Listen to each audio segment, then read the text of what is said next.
Good afternoon, everybody. So this is going to be a little bit shorter today than the past few days. I'm headed out to Europe with the secretary. I think several of you are with us, and we've got to get to Andrews with our suitcases, which are just sitting right outside this door for me. So, of course, it's important for me to see all of you before I left, so thank you for having me again. Just one thing that I want to bring to your attention before we get started today. Yesterday, Secretary Pompeo spoke at the opening of an exciting new exhibit here in the United States Diplomacy Center. This exhibit celebrates the 40-year anniversary of the establishment of the Bureau of Consular Affairs and tells the story of our timeless commitment to serving the American people. Consular officers have served across the globe and through centuries dating from before the signing of the U.S. Constitution down to today. Consular Affairs carries out one of the department's most important missions, looking out for the welfare and safety of Americans overseas. They also provide essential passport and visa services to millions of customers every year, facilitating travel and safeguarding our national security. As many of you know, or if you don't know, you do now, I am a Navy Reserve officer, and I was actually fascinated to learn that the Consular Jack flag on display in the exhibit is carried on every U.S. Navy ship still to this day. It's a testament to the long-standing partnership between the State Department and our colleagues at Defense. If any of you in the bullpen haven't seen the exhibit yet, I strongly encourage you to reach out to our consular press team for a chance to tour it. It's very special. Matt. When's it go till? The end date? Oh, good question. You better hurry and check it out, just in case. Just in case you miss it. Start with, this is a kind of technical question, but I asked it of you a couple days ago, and you didn't have an answer. But which one? Now Brian, it's about Iran and the oil sanctions. Oh. So We didn't get back to you on that? No. Okay. Well, if someone did, I missed it, which is possible. But anyway, Brian Hook spoke to this morning in a telephone briefing that I didn't know about, but I didn't either. Neither here nor there. That makes two of us. He said that, or at least according to reports of this call, he said that China and India and potentially other countries have been allowed to continue to take delivery of oil from Iran after the sanctions waivers were not renewed. So am I, provided, I think, at least according to what I can understand of what he said, is that provided it was paid for before the waivers expired. But isn't this, and this was my question before, isn't that taking delivery, the mere act of taking delivery, even if it's already been paid for, a violation of sanctions? And if it is, why aren't there any sanctions being imposed? So a couple of things. I think to speak directly to what he said, I need to review the transcript, and I haven't yet. So I know that I will see you in Switzerland, and I will follow up with you either in person there or an email before on that. I'd like to read the transcript to make sure that I fully understand what Brian said. But I do know that the Secretary's policy and the President's policy is that we're going to zero, and that, of course, there are no extensions of these waivers. And that remains our policy, and any technicalities related to that, I'll be happy to read what Brian said and to discuss this with him to make sure that I'm conveying that accurately. But I think it's important to note where we were a year ago and even at the beginning of this administration. A lot of people said that unilateral U.S. sanctions would never work. They have. A lot of people said that the world would not comply with our campaign. They have. European businesses have been some of the most aggressive, actually, in following these, despite what some in their governments have done. European businesses have been at the forefront, corporations, of getting out. European banks are complying. So we see the compliance with U.S. sanctions regarding Iran writ large to be one of the most successful things that this administration and that the State Department has done. Is that including Yes. Iraq too? What's the question? That there is no extension, including Iraq? Are you referring to the electricity waiver that we Yeah. discussed yesterday? As I said yesterday, the Secretary hasn't made a decision on that, but I'll let you know when they do. Christina? I was wondering on that topic, has anybody here talked to India or confirmed reports that India might be trying to skirt the oil sanctions? And is there any kind of comment from the State Department on that? Has it been addressed?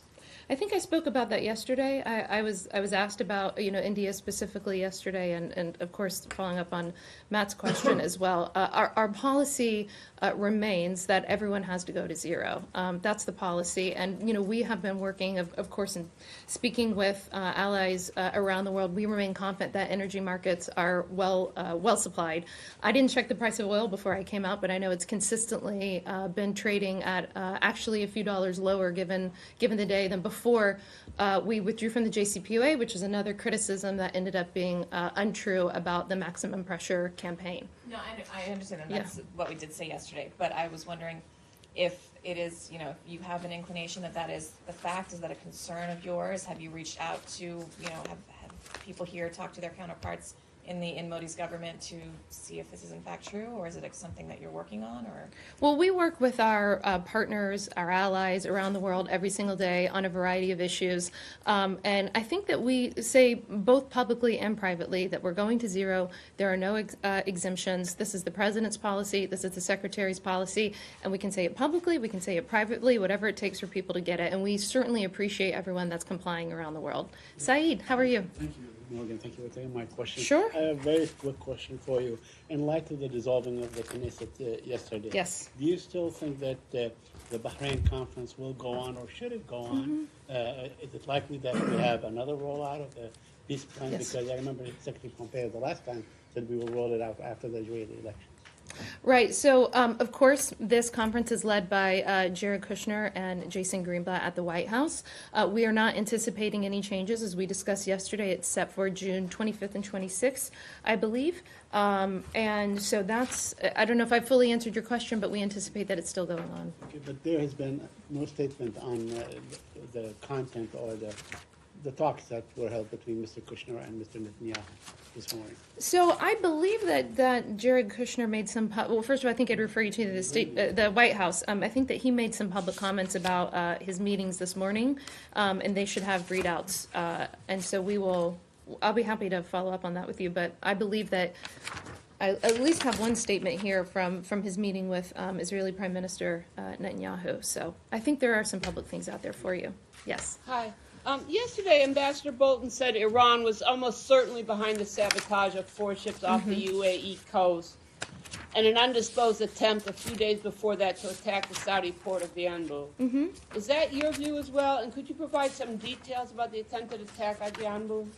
So what the Secretary has said about this publicly several times is he said that it's quite possible that Iran is behind these attacks, especially given all of the regional conflicts and threats. We, of course, continue to watch this situation closely, but we don't have any announcements to make about the outcome of the investigation. We will leave that to the Emiratis and the Saudis.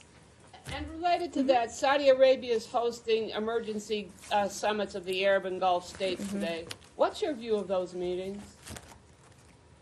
Give me 1 second. Yes, so I think we talked about, Sean asked me about this yesterday.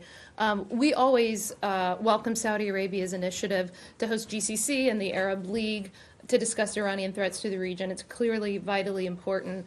And we will continue to say that Gulf unity is essential to confronting Iran, confronting their influence, to countering terrorism writ large, and of course, ensuring a prosperous future for the Gulf. Hey, Sean. Thank you. We'll move on. Thank you. Sure, a different topic. Sure. Colombia. Yes. The Supreme Court of Colombia has issued an order for the release of Jesus Santrich, who is wanted by the United States on allegations of drug trafficking. This is part of the peace process with FARC and its transition to a political party.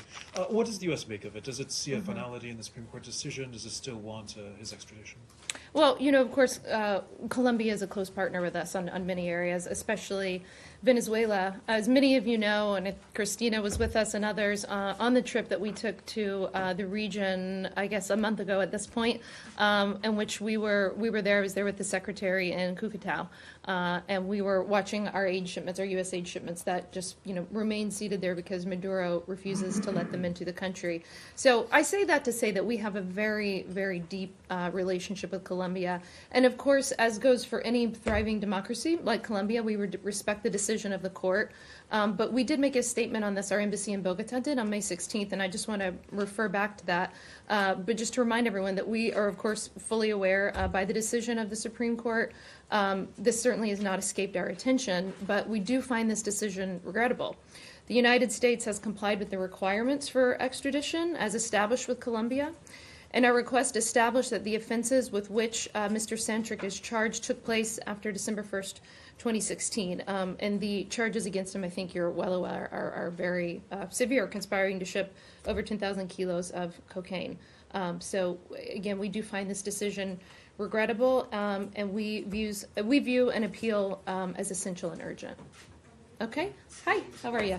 I'm sorry. Did someone else have Colombia? Just on No. Central America. Okay. I'll come right back to you. Thanks. Can you provide any update on the announcement earlier this year about the State Department that you would cut funding to the Northern Triangle countries? Whether or not that money has actually been cut, if anything's gone ahead. I don't have anything new for that on you today. I think that we released some statements on this earlier this year, and the most recent statement that I can recall came from the secretary in Colombia. I actually think it was in response to a question by Christina. That was probably a month ago. So if you can't find that transcript, we'll pull it for you. I think that's the most recent statement. Hi. Thank you, Morgan. Sure. If I may, I would like to ask a human rights related question. Okay.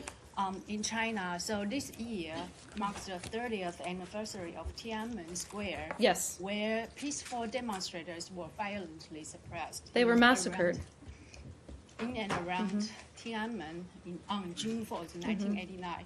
So any reference to the Tiananmen Square crackdown has been systematically censored in China. Meanwhile, we saw reports, human rights reports indicate that activists, police have detained, placed house arrest, Yes. and threatened dozens of activists who are seeking to mark the anniversary. Does the State Department have anything on this? This is not just any anniversary. Absolutely. This is a generation, 3 decades. Thank you. Yeah, you're absolutely right. We've of course seen those reports. It couldn't be more troubling. I mean, as I said when you started your question, we shouldn't forget that this was a full-on massacre of peaceful protesters that occurred. We remember the tragic loss of innocent lives, and as we do every year, and we will again this year, express our deep sorrow to the families who are still grieving. But I think the U.S. Has called for, and we will continue to call for, as have others in the international community, a full public accounting for those killed, detained, and missing. We want those released who have been jailed for striving to keep the memory of Tiananmen Square alive, and to end the continued harassment and of demonstration participants and their families. It's a systematic, the Communist Party in China's abuse, horrific abuses, and I think it's one of the more sad, tragic things that we're seeing going on in the world today. So thank you for bringing it up. Yes. Sure, stay on China. Let's stay. If anyone else asks a question, let's keep in Asia for a little bit, and then we can switch. And I only have a few more minutes. I'm sorry. I do have to go to the airport. I don't want to get left. Thank you for taking my Yeah. question. Yesterday, you and also you mentioned the Secretary of Pompeo's comments on Huawei. I'm wondering, Yes. how do you respond to the criticism about the actually almost all giant technology companies in the United States have connections with the U.S. government, and there is mass surveillance in the United States. How do you reconcile with those arguments? And Well, as a we matter of- comply with the law, of course, right? And unfortunately, Huawei and other technology companies based in China have to comply with their law. And their law, of course, states that they have to turn over their technology. Listen, we could go into detail. I think I probably gave too long of an answer yesterday talking about the forced transfer of technology, among other violations as it relates to Huawei. They didn't get barred or banned in the national defense authorization for no reason, right? I mean, they got it. They've allegedly stolen intellectual property. They violated U.S. laws. They've negatively impacted our national security. And I think I gave a pretty detailed answer on that. So. Thanks to a White House report in 2012, which is after 18-month investigation, the White House ordered a report actually saying there's no evidence found of Huawei spying in the United States. Okay, that's 2012. It's 2019. But there is Clearly, the another world one, has changed. 2015 UK. The world has changed.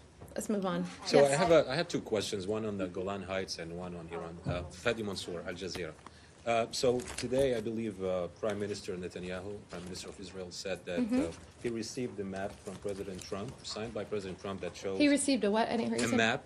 A map, okay. Yeah, signed by President Trump that shows the Golan Heights as part of Israel. Did the State Department update the status of the Golan Heights? People who are born there, are they now considered Israeli citizens or part of Israel? What is the latest on the guidelines inside the State Department? I know on we Golan have for Heights? sure updated the maps. Matt Lee can testify to that because he asked us about it. And let me get back to you on anything additional. On Iran? And one I'm more- sorry, what time is it? 1:30? I can take one more from Leslie and then we gotta go. I'm sorry, guys, I'll be briefing Thursday when I get back, and as you know, I'm trying to make this as often as possible when I'm here. I'm committed to that to all of you. I think and hope I'm being responsive to all of you over email, whatever you need. So I'm sorry that it's short today. Well, I'll take one more in Leslie, but I will be back next Very week. briefly. Yes. On Tuesday, the Central Bank of Venezuela released economic data, the first time in nearly 4 years, which was surprising given that they've been pressured by the IMF to release that. Do you have any reading? First of all, is there any assessment of that data that was released by the US? And number two, what is the possible explanation for why they would release that at this time? I'm aware of that, what you talked about on Tuesday. There may be an assessment. I don't have it with me. I'll follow up for you and get that for you by the end of the day. I'll see you all next Thursday, and thanks to those of you who are coming with us to Europe. Hey, Robert. That is not, don't run away.